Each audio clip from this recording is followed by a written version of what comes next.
सब लोग एक बार अपने पूर्वजों को याद करें जिनके कारण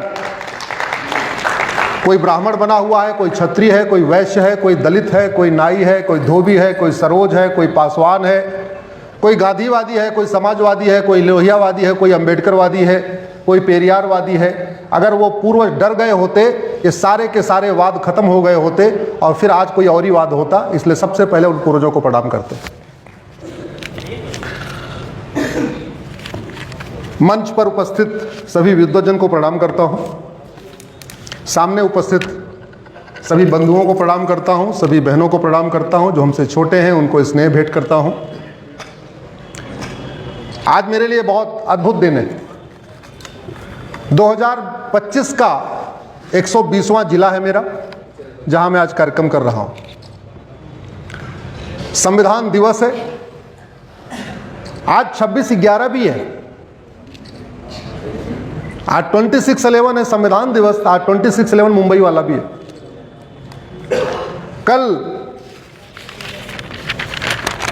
अयोध्या में धर्म ध्वजा फहराई गई। ये भी अपने आप में अद्भुत है।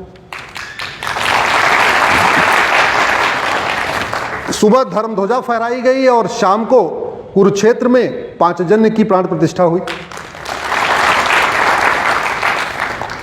तीसरी बड़ी घटना, गुरु तेग बहादुर जी का 350वां बलिदान दिवस हम लोग मना रहे हैं।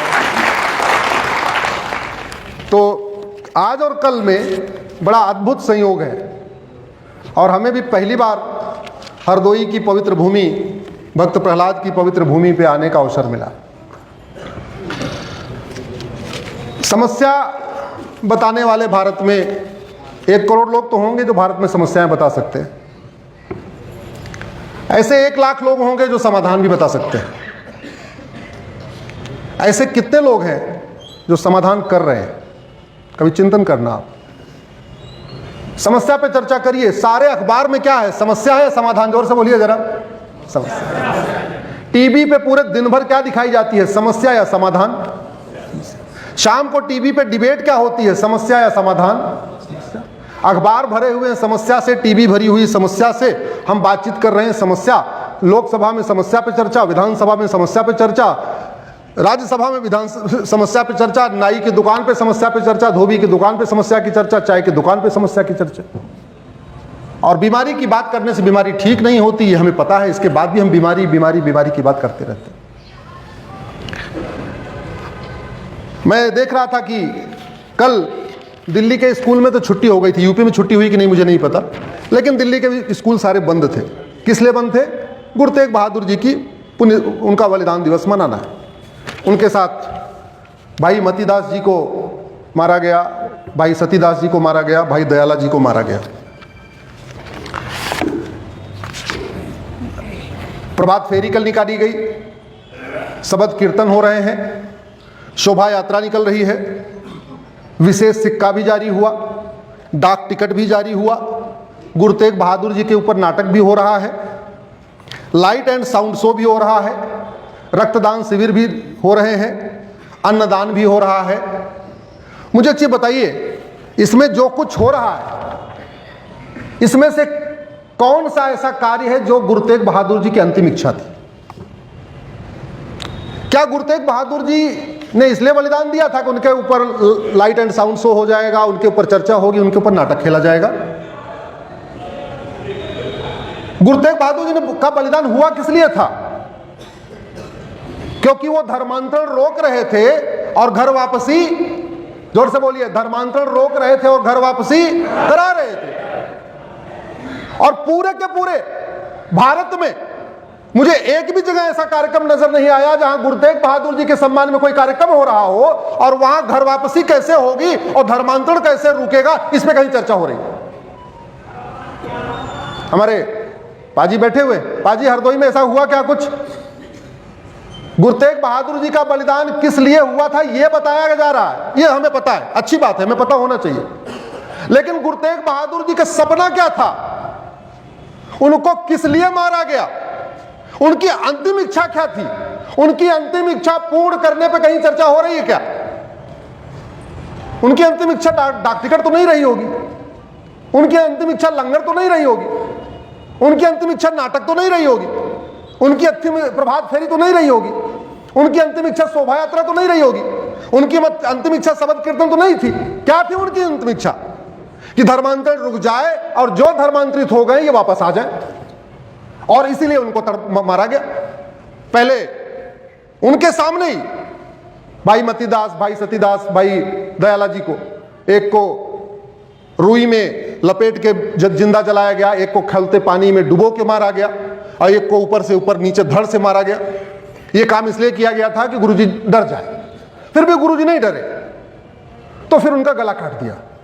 और यह घटना 350 साल पहले की है। मुझे बताइए, जिस लिए गुरु तेग बहादुर जी ने इतना बड़ा बलिदान किया था, वो धर्मांतरण रुक गया क्या? जोर से बोलिए, रुका क्या?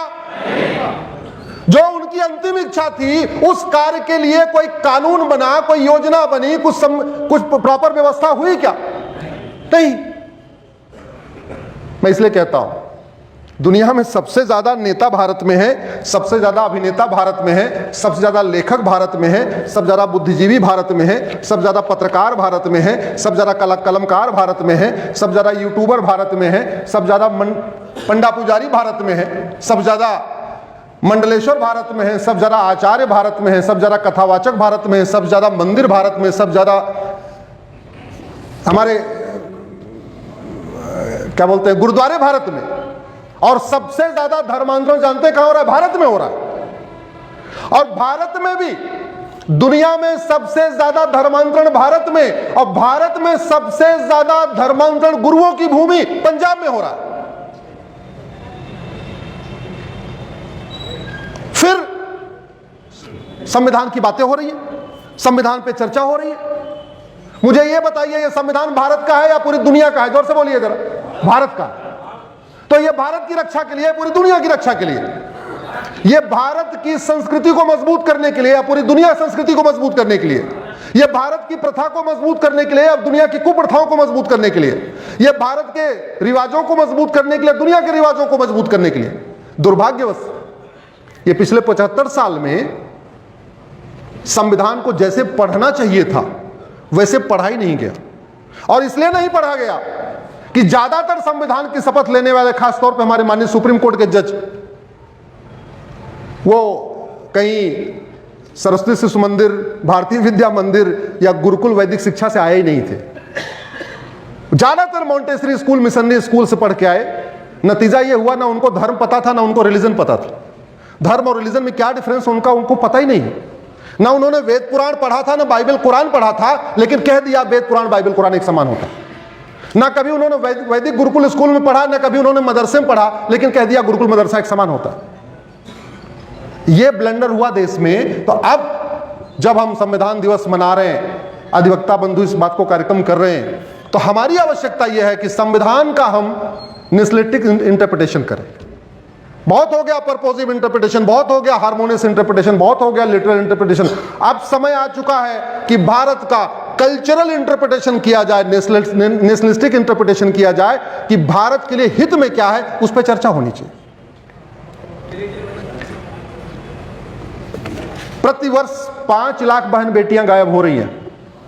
दुनिया में सबसे ज्यादा भारत में गायब हो रही है 5 लाख। 5 लाख में से 1.5 लाख वापस मिल रही हैं पुलिस में शिकायत करने के बाद, कुछ प्रयास करने के बाद। 3.5 लाख नहीं आ रही वापस। साल में दिन कितने होते हैं? देखिए, हमारा ये तरीका है, हम एक तरफा नहीं बोलते, और अधिवक्ताओं के बीच में बिल्कुल एक तरफा नहीं बोलते। तो आपको इतना जोर जोर से बोलना है, जैसे सामने जज साहब बैठे रहते हैं ना, ये सारे जज बैठे, आपको आपकी आवाज यहां तक आनी चाहिए। साल में दिन कितने हैं? बेटियां कितनी गायब हो रही हैं? 5 लाख। 5 लाख में से 1.5 लाख मिल रही हैं। कितनी नहीं मिल रही है? 3.5 लाख। यानी ऑन एन एवरेज 1000 बेटियां लव्जहात का शिकार हो रही। दुनिया में सबसे ज्यादा धर्मांतरण भारत में हो रहा है। मेरी PIL चल रही है, मैंने आंकड़ों के हिसाब से दिया है, 1500 परिवारों का पर डे धर्मांतरण हो रहा है। एक परिवार में 7 आदमी मान के चलिए तो पर डे 10,000 हिंदुओं का धर्मांतरण हो रहा है। यानी साल भर में 40 लाख हिंदुओं का धर्मांतरण हो रहा है। और संविधान भारतीय पंथ छोड़ के विदेशी पंथ में जाने की परमिशन ही नहीं देता। मैं अभी आपको बताऊंगा कैसे, संविधान कैसे रोक रहा है, लेकिन इस पर चर्चा ही नहीं हुई। संविधान भारतीयों को, भारत के पंथ मानने वालों को विदेशी पंथ में जाने की परमिशन नहीं देता। जिस फ्रीडम ऑफ रिलीजन की बात हो रही है उसमें 3 कंडीशन है, subject to public order, health and morality. यानी आप ऐसे किसी मजहब में जा ही नहीं सकते जहां भेदभाव सिखाया जाता हो, जहां भारतीय संस्कार के खिलाफ चीजें सिखाई जाती हो, आप जा ही नहीं सकते। भारत का संविधान तो घर वापसी को प्रमोट करता है, भारत का संविधान धर्मांतरण को रोकता है। दुर्भाग्यवश आज तक इस पे जिस गंभीरता के साथ चर्चा होनी चाहिए नहीं हुई। दुनिया में सबसे ज्यादा घुसपैठिए भारत में रहते हैं, इसमें मेरी पीआईएल चल रही है। मैंने आंकड़ों के हिसाब से 2017 में कहा था 5 करोड़ आ चुके हैं, अभी गए नहीं है यहीं पे। और उसमें से ग्रेजुअली धीरे धीरे उन्होंने डॉक्यूमेंट भी बनवा लिए।